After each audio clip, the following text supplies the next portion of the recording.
નમસ્કાર દર્શક મિત્રો, ક્રાઇમ ન્યૂઝ નેટવર્કમાં તમારું હાર્દિક સ્વાગત છે. હું છું મંશુરી શેરબાનો. ગણેશ વિસર્જનની પ્રક્રિયા શાંતિપૂર્ણ અને ભક્તિમય માહોલમાં સંપન્ન થઈ છે. વડોદરાવાસીઓએ ખૂબ જ ઉત્સાહ અને શ્રદ્ધા સાથે ગણેશજીને વિદાય આપી. ગણેશ ચતુર્થીના પર્વની 10 દિવસ સુધી ઉજવણી કર્યા બાદ ગણેશ વિસર્જનની પ્રક્રિયા શાંતિપૂર્ણ અને ભક્તિમય માહોલમાં સંપન્ન થઈ છે. વડોદરાવાસીઓએ ખૂબ જ ઉત્સાહ અને શ્રદ્ધા સાથે ગણેશજીને વિદાય આપી હતી.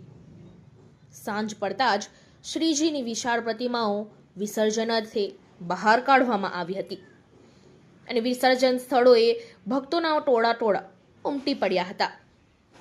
વડોદરા મહાનગરપાલિકા દ્વારા 12 કૃત્રિમ તળાવ બનાવવામાં આવ્યા હતા, જેમાં મોટી સંખ્યામાં ગણેશજીની પ્રતિમાઓ વિસર્જન કરવામાં આવી હતી અને સાથે પાલિકા તંત્ર દ્વારા વિવિધ તકેદારી પણ રાખવામાં આવી હતી, જેમાં ફાયર વિભાગ સાથે મેડિકલ ટીમ પણ સ્ટેન્ડ બાય રાખવામાં આવી હતી અને ગણેશ વિસર્જન યાત્રામાં મોટી સંખ્યામાં ગણેશ ભક્તો ઉમટી પડ્યા હતા અને ભક્તોએ તંત્ર દ્વારા કરવામાં આવેલા આયોજનની પણ પ્રશંસા કરી હતી. વિસર્જન માટેના રૂટ, સુરક્ષા વ્યવસ્થા અને અન્ય સુવિધાઓનું સુંદર આયોજન કરવામાં આવ્યું હતું, જેનાથી વિસર્જનની પ્રક્રિયા સરળતાથી પાર પડી હતી. ગણેશજીને વિદાય આપતા ભક્તોએ ગણપતિ બાપ્પા મોર્યા, અગલે બરસ તું જલ્દી આના જય ઘોષ સાથે તેમને ભાવભીની વિદાય આપી હતી.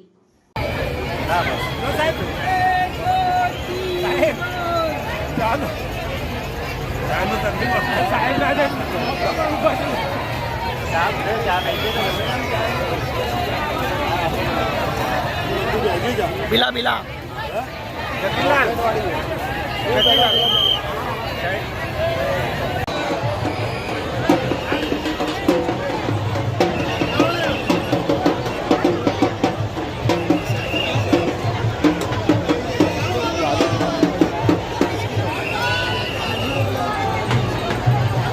जो गौतम भाई तो इसकी जाना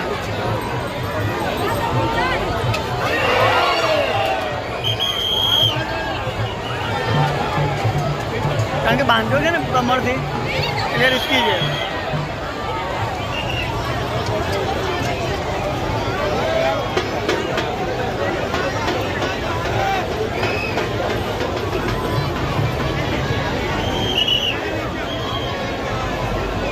નાસ્તિક છે, નાસ્તિકને લાવવાનું ને ઉપર નહીં કે નીચે તારી મારે પાડો.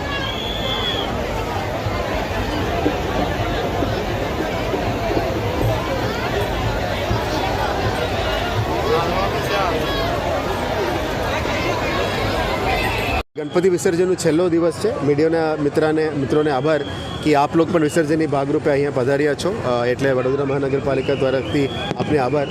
आ वखतने लगभग 12 तलाव अमे आयोजन कर्या था वीएमसी तरफथी. आखू डेप्यूटी म्युनिसिपल कमिश्नर गंगासिंह अने सिटी एंजीनियरना टीम द्वारा 12 तलावनी करवामां आव्युं. आप जोई शको छो कि आटली मोटुं तलाव कदाच गुजरातमां कोई जग्याए महानगरपालिकामां नथी एवुं सरस आयोजन कर्युं छे. फायरना टीम विसर्जन माटे अलग अलग तरवैयाओनी पण काम लाग्या छे.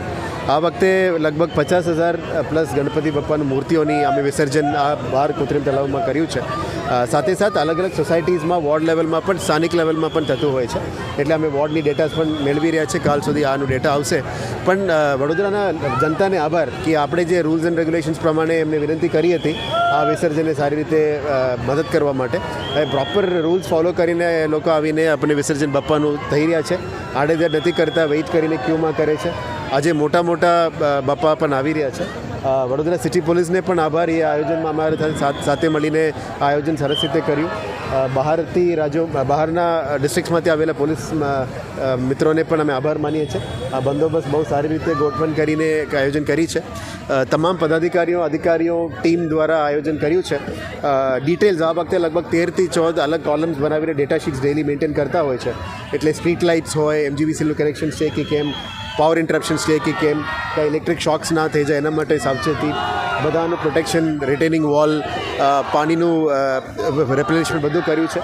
જોઈએ આવનારા દિવસોમાં થાય તો આ તળાવોને અમે પરમનન્ટ તળાવ પણ કરી શકાય, સિટી માટે વધારાનું તળાવો થઈ જાય એ રીતનું પ્લાનિંગ જોઈ શકીએ છીએ. એન્જિનિયરિંગ ટીમ સાથે કન્સલ્ટ કરી રહ્યા છે.